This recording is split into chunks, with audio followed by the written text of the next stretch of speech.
Assalamualaikum warahmatullahi wabarakatuh. Waalaikumsalam wabarakatuh. Jumpa kita pada pagi hari ini, yakni berkaitan dengan masalah Idul Adha, atau juga di kita biasa disebut juga dengan Idul Kurban.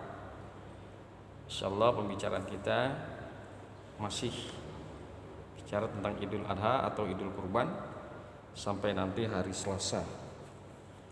Itu perayaan Idul Kurban, Idul Adha.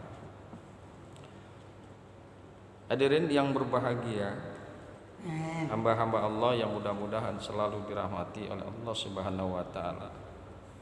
Di dalam perayaan Idul Adha ada beberapa momen. Yang pertama adalah sholat itu sendiri, yaitu sholat Id. Yang kedua adalah pemotongan hewan kurban. Pemotongan hewan kurban, entah itu sapi ataupun kambing. Memang selama ini di wilayah kita nggak ada kurban dengan onta. Oh, ada. Ya. Jadi marilah sama-sama kita coba cermati apa yang menjadi kajian kita pada pagi hari ini. Hadirin yang berbahagia, hamba-hamba yang beriman, wassalatu idaini sunnatun muakkadatun wa hiya rak'atani yukabbiru fil awwal fil ula sab'an siwa takbiratil ihram wa fis saniyati khamsan siwa takbiratil qiyam. Ini suatu fasal wasalatul aidaini, dan bermula salat kedua hari raya itu baik Idul Fitri maupun Idul Adha sunnatun muakkadatun, adalah sunnah muakkadah. Akan tetapi ada sebagian daripada ulama justru bukan sunnah muakkadah. Mereka mengemukakan justru menjadi fardu dan bukan fardu kifayah. Mereka beralasan bahwa apabila pada hari yang sama ada dua hari raya, maka sholat Id bisa menggantikan sholat hari raya sesudahnya. Contoh adalah hari Jumat. Hari Jumat itu kan terjadi dua kali khutbah kalau memang hari Id dan Jumat berbarengan. Ya. Jadi terjadi pada hari Jumat itu dua kali khutbah, yaitu perayaan atau pelaksanaan sholat Id dan pelaksanaan sholat Jumat. Jadi ketika terjadi kita telah melaksanakan sholat Id, entah Idul Fitri ataupun Idul Adha, maka boleh kita tidak melaksanakan sholat Jumat. Nah, oleh karena sebab itu, maka para ulama, ada sebagian ulama mengemukakan bahwa sholat Id ini bukan sunnah muakkadah, tapi fardu, dan bukan fardu kifayah. Wahia, dan sholat itu rakaatani, adalah dua rakaat. Sholat Id itu dua rakaat. Yukabbiru fil ula sab'an, dan membaca takbir pada rakaat pertama 7 kali. Siwa takbiratil ihram, selain takbiratul ihram. Wa fis saniyati, dan pada rakaat yang kedua khamsan, 5 kali. Siwa takbiratil qiyam, selain takbir berdiri. Kalau kita biasa membaca takbir ini dibarengi dengan mengangkat tangan, baik takbir 7 kali maupun takbir 5 kali. Tapi ada ulama yang mengemukakan bahwa itu sunnah, artinya meskipun enggak mengangkat tangan maka tidak membatalkan sholat. Apabila tidak mengangkat kedua tangan maka itu tidak membatalkan sholat. Tetapi kita di sini adalah biasa mengangkat tangan berbarengan dengan baca takbir yang 7 kali dan juga baca takbir yang 5 kali. Inilah hasanah keilmuan sebagian daripada sholat Idul Fitri maupun Idul Adha. Hadirin yang berbahagia, hamba-hamba Allah yang mudah-mudahan selalu dirahmati oleh Allah Subhanahu wa taala, bahwa di dalam kegiatan Idul Kurban ataupun Idul Adha banyak sekali pelajaran yang kita bisa tarik, yang bisa kita ambil, hikmah yang bisa kita ambil. Yang pertama adalah pelaksanaan sholat Id. Meskipun diperbolehkan sholat Id secara menyendiri, akan tetapi kebiasaan yang terjadi adalah sholat Id itu berjamaah. Sholat Id berjamaah, baik Idul Fitri maupun Idul Adha berjamaah.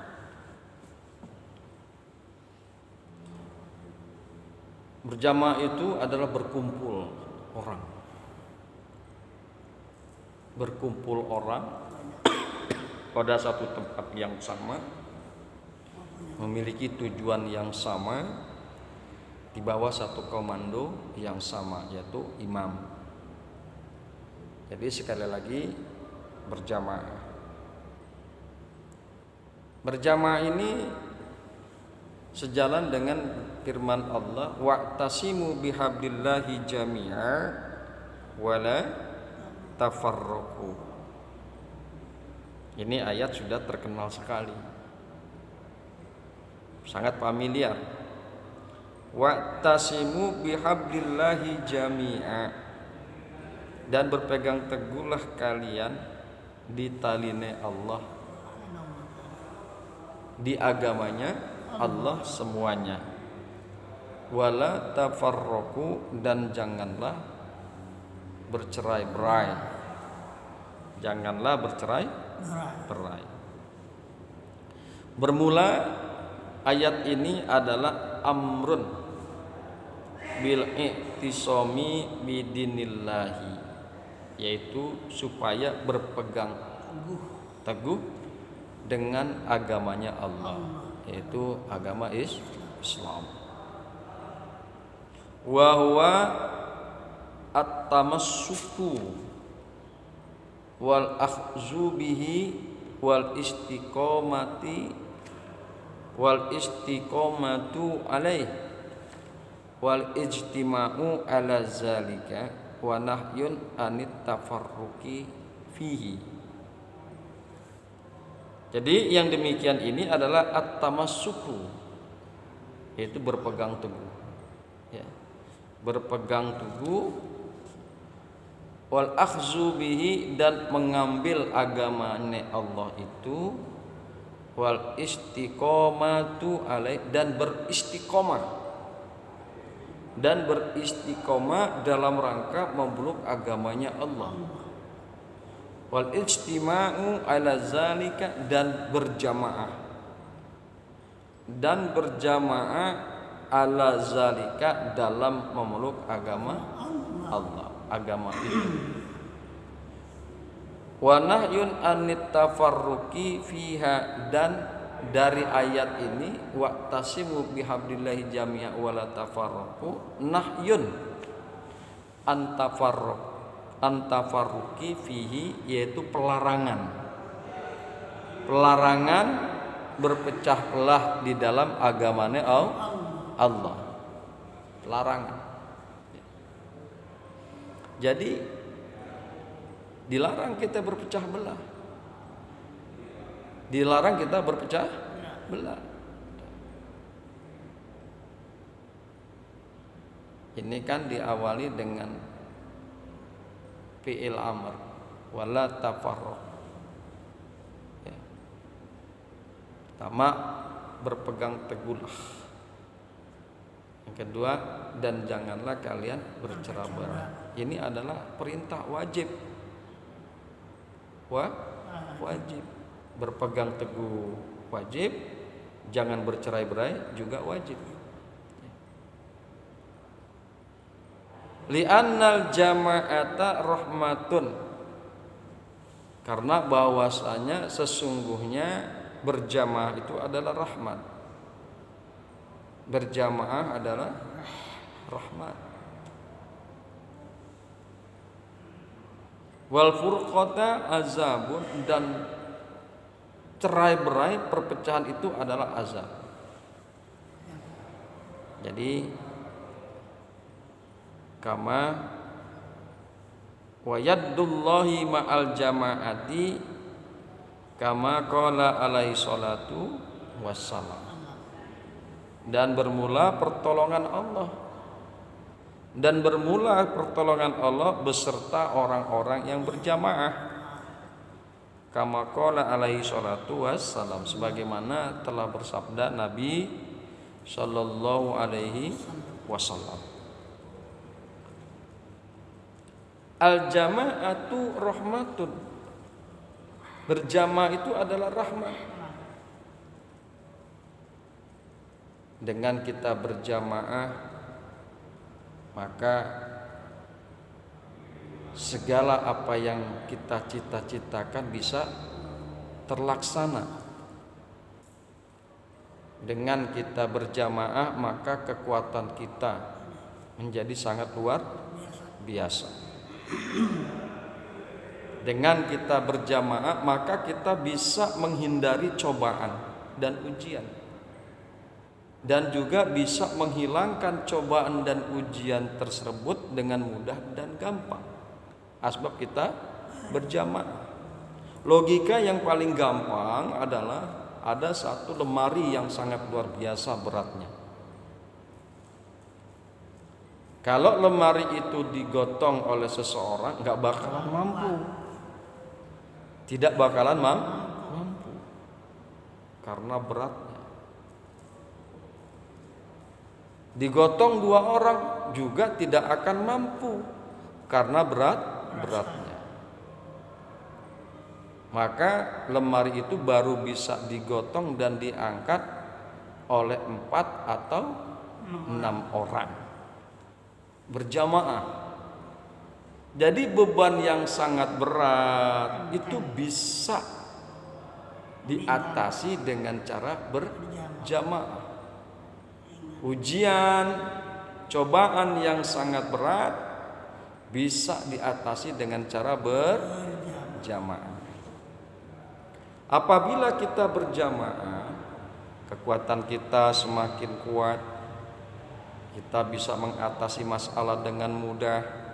Kita memiliki tujuan yang sama yang bisa dimusyawarahkan. Oleh karena itu, efek daripada kita berjamaah, maka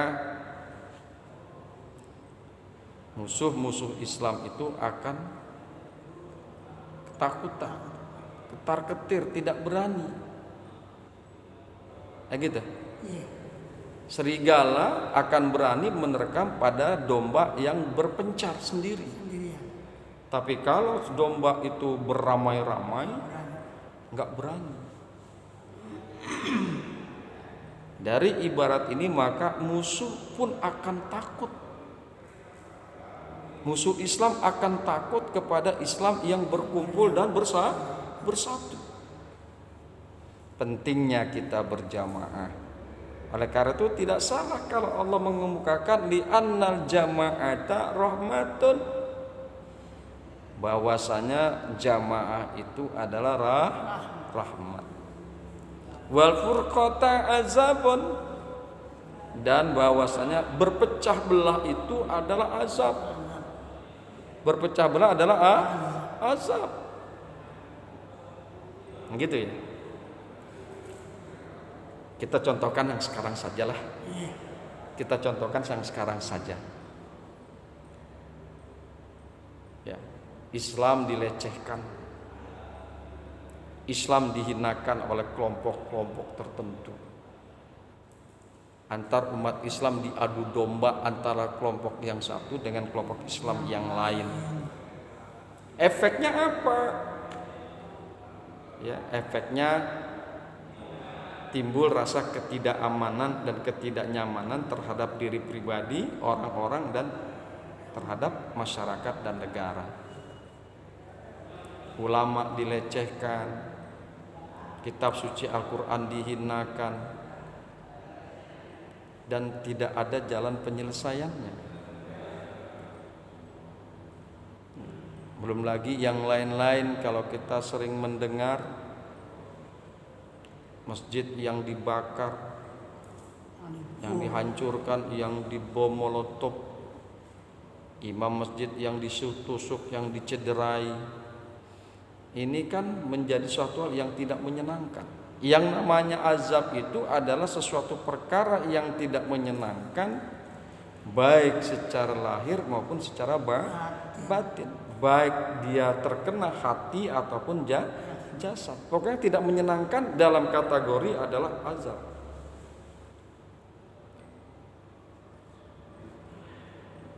Musuh dengan seenaknya, musuh-musuh Islam dengan seenaknya mengadu domba di antara kita.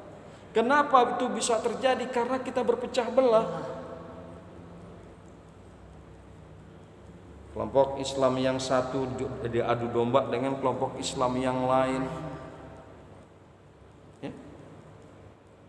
Kita berpecah belah. Mestinya beban yang ringan itu bisa kita angkat, ujian yang ringan itu bisa kita hilangkan, tetapi asbab kita berpecah belah, beban yang sangat ringan tidak bisa kita angkat, tidak bisa kita hindari. Dan akhirnya ini menimbulkan ketidaknyamanan dan ketidakamanan di tengah-tengah kita. Bagaimana kita bisa aman dan nyaman? Bagaimana kita bisa hidup dengan senang, dengan bahagia? Contoh kecil saja, agama kita dilecehkan, kita tuh akan marah dan tidak senang. Ulama kita dihinakan, kita akan marah dan tidak senang. Padahal ketidaksenangan itu adalah salah satu bentuk daripada azab. Kenapa bisa terjadi seperti itu? Karena kita berpecah belah. Hanya Allah sangat mewajibkan, menganjurkan, wa'tasimu bihablillahi jami'a wala tafarraqu. Janganlah kalian berpecah belah. Wa yadullahi, dan bermula pertolongan Allah, ma'al jamaati, bersama dengan jamaah. Pertolongan Allah. Kama qala alaihi salatu wassalam, sebagaimana telah bersabda Nabi sallallahu alaihi wasallam. Kalau Nabi sudah bersabda, ya, pasti itu akan terjadi. Pasti itu benar adanya, bahwa kekuasaan Allah, bahwa pertolongan Allah beserta dengan orang yang berjamaah. Ya, gitu. Itu pasti bahwa Allah akan menurunkan pertolongannya beserta dengan orang-orang yang bersama-sama, beserta dengan orang-orang yang berjamaah. Hadirin yang berbahagia, hamba-hamba Allah beriman, hikmah daripada sholat Id itu adalah berjamaah. Ya, bahwa pelaksanaan sholat Id itu adalah berjamaah, dan hikmahnya sebagaimana yang tadi kita kemukakan. Marilah sama-sama kita tingkatkan ukhuwah Islamiyah kita tingkatkan kebersamaan kita tingkatkan berjamaah kita. Dan kita yakin bahwa pertolongan Allah pasti bersama dengan kita. Mudah-mudahan kita mohonkan kepada Allah segala ujian dan cobaan yang menimpa umat Islam, yang menimpa agama Islam, cepat bisa diatasi oleh Allah Subhanahu wa taala, cepat bisa dihilangkan oleh Allah Subhanahu wa taala. Hadirin, demikian, mudah-mudahan bermanfaat. Hadanallahu wa iyyakum ajma'in. Assalamu alaikum warahmatullahi wabarakatuh. Waalaikumsalam.